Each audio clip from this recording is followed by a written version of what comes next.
Hi hello അസ്സലാമു അലൈക്കും welcome back. അപ്പോൾ ഇന്ന് ഞാൻ വന്നിട്ടുള്ളത് ഈസി മീൻ കറി റെസിപ്പി ആയിട്ടാണ്. അപ്പോൾ ഇത് ഇന്നലെ കഷ്ണങ്ങളാക്കി വാങ്ങിയ മീനായിരുന്നു. അപ്പോൾ അതിൻ്റെ തലയും കുറച്ച് കഷ്ണങ്ങളൊക്കെ ഞാൻ മാറ്റി വെച്ചിട്ടുണ്ടായിരുന്നു. ബാക്കി ഇന്നലെ തന്നെ ഫ്രൈ ചെയ്തെടുത്തു. അപ്പോൾ ഇതൊന്ന് കഴുകി വൃത്തിയാക്കി ക്ലീനാക്കി എടുക്കട്ടെ. 3-4 വട്ടം തന്നെ കഴുകി എടുത്തിട്ടുണ്ട്. ഇനിയിപ്പോൾ ഇതിലേക്ക് തക്കാളിയും പച്ചമുളകും കട്ട് ചെയ്തെടുക്കണം. അപ്പോൾ ഞാനൊരു ഒരു തക്കാളിയും 2-3 പച്ചമുളക് എടുത്തിട്ടുണ്ട്. ഇനി ഇതൊന്ന് കട്ട് ചെയ്തെടുക്കട്ടെ. നിങ്ങൾക്ക് വേണമെങ്കിൽ ഇതിൻ്റെ കൂടെ മാങ്ങയും കൂടെ ചേർക്കട്ടെ. മാങ്ങ കഷ്ണങ്ങളാക്കി കൂടെ ചേർക്കാം. എൻ്റെ കയ്യിൽ അതില്ലാത്തത് കൊണ്ടാണ്. മാങ്ങ ചേർത്താൽ പ്രത്യേക ഒരു ടേസ്റ്റ് ആയിരിക്കുമല്ലേ. ഇതിലേക്ക് ഇനി കുറച്ച് വെളുത്തുള്ളി കൂടി വേണം കേട്ടോ. ഞാനിത് തൊലി കളഞ്ഞെടുത്തിട്ടുണ്ട്. ഇനിയിപ്പോൾ ഇതൊന്ന് കട്ട് ചെയ്തെടുക്കട്ടെ. എനിക്കിങ്ങനെ വെളുത്തുള്ളി ചേർക്കുന്ന കറിയൊക്കെ വെക്കുന്നതാണ് കുറച്ചധികം തന്നെ വെളുത്തുള്ളി വേണം കേട്ടോ. ഇനിയിപ്പോൾ ചട്ടിയൊക്കെ അടുപ്പത്ത് വെക്കട്ടെ. അപ്പോൾ ഈ ചട്ടി എൻ്റെ അടുത്ത് ഒരു 2 വർഷത്തോളമായിട്ടാണ്. നല്ല ചട്ടിയാണ്. അത്യാവശ്യം നല്ല വെയിറ്റും ഉണ്ട് കേട്ടോ. ഇതിന് എന്ത് കറി വെക്കുന്നതാണെങ്കിലും ഇങ്ങനെ മൺചട്ടിയിൽ വെക്കാൻ നല്ല ടേസ്റ്റല്ലേ.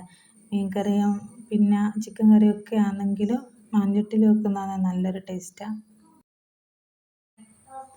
ഇനിയിപ്പോൾ ചട്ടി ചൂടായിട്ടുണ്ട്. കുറച്ച് വെളിച്ചെണ്ണ ഒഴിച്ചെടുത്തിട്ടുണ്ട്. അതിലേക്ക് 1 സ്പൂൺ ഉലുവ ഇട്ട് കൊടുക്കുക. ഉലുവ ഒന്ന് പൊട്ടി വരുമ്പം വെളുത്തുള്ളി ഇട്ട് കൊടുക്കുക. വെളുത്തുള്ളി ഒന്ന് മൂത്ത് വരുമ്പോൾ നമ്മൾ കട്ട് ചെയ്ത് വെച്ച തക്കാളി പച്ചമുളക് അതും കൂടെ ചേർത്തിട്ട് നന്നായിട്ട് വഴറ്റിയെടുക്കുക. നല്ലോണം പഴുത്ത തക്കാളി ആണെങ്കിൽ വേഗത്തിൽ തന്നെ വാടിക്കിട്ടും. പക്ഷെ എൻ്റെ കയ്യിൽ നല്ലോണം പഴുത്തില്ലാത്തത് കൊണ്ട് കുറച്ച് നേരം മെനക്കെടേണ്ടി വരും വാട്ടിയെടുക്കാൻ. അപ്പോൾ നല്ലോണം വാടിയിട്ടുണ്ട്. ഇനി ഇതിലേക്ക് ആവശ്യത്തിന് ഉപ്പും കുറച്ച് മുളക് പൊടിയും കുറച്ച് മഞ്ഞൾപ്പൊടിയും ചേർത്ത് ഒന്ന് ഇളക്കിയെടുക്കുക. ഇതെല്ലാം നിങ്ങളെ പാകത്തിനനുസരിച്ചിട്ട് കൊടുക്കുക. ഞാൻ മുളക് പൊടി കുറച്ചേ ഇട്ട് കൊടുത്തിട്ടുള്ളൂ. എൻ്റെ കയ്യിലുള്ള മുളക് പൊടി നല്ല എരിവുള്ള മുളക് പൊടിയാണ്. കഴിഞ്ഞ വീഡിയോയിലൊക്കെ ഞാൻ പറഞ്ഞിട്ടുണ്ട്. ഇനിയിപ്പോൾ ഇത് ഒന്ന് സോട്ട് ചെയ്തെടുത്തതിന് ശേഷം നമ്മൾ കഷ്ണങ്ങളാക്കി വെച്ച മീനും കൂടി അതിൽ ചേർത്ത് കുറച്ച് വെള്ളവും കൂടെ ഒഴിച്ചിട്ട് വേവിക്കാൻ വെച്ചിട്ടുണ്ട്. ഇനിയിപ്പോൾ ഇതിലേക്ക് അരപ്പ് റെഡിയാക്കണം. അതിനുവേണ്ടി ഞാനൊരു മുറി തേങ്ങ എടുത്തിട്ടുണ്ട്. മുഴുവനായിട്ടൊന്നും വേണ്ട, അതൊന്ന് ചിരവിയെടുക്കട്ടെ. ഞാൻ ഇങ്ങനെ തേങ്ങ ചിരവിയെടുക്കുമ്പോൾ ഇങ്ങനെ ഒന്ന് നനച്ചെടുക്കട്ടെ. അതെന്തിനാണല്ലേ, അത് നമ്മളിങ്ങനെ തേങ്ങ ചിരവിയെടുക്കുമ്പോൾ അതിൻ്റെ ആ പൊടികളൊന്നും പ്ലേറ്റിലേക്ക് വീഴാണ്ടിരിക്കാൻ വേണ്ടിയിട്ടാണ് നനച്ചെടുക്കുന്നത്.